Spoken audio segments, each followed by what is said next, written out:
Hello, my name's Gigi the Kid Chef, and today we're making pumpkin spice waffles. Your main ingredient is the pumpkin spice rolls.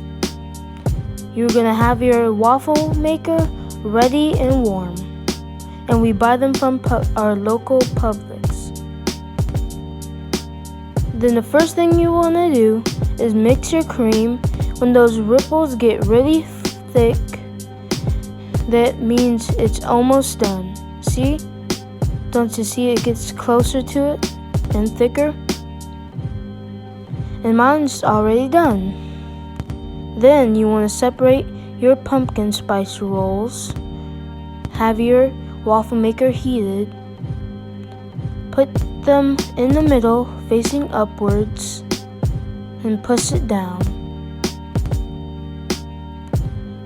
Then take it out with a knife, 2 knives at the same time. Add your cream, some cinnamon, the syrup that will come with, some crushed pecans and whole pecans, and that's it. Bye!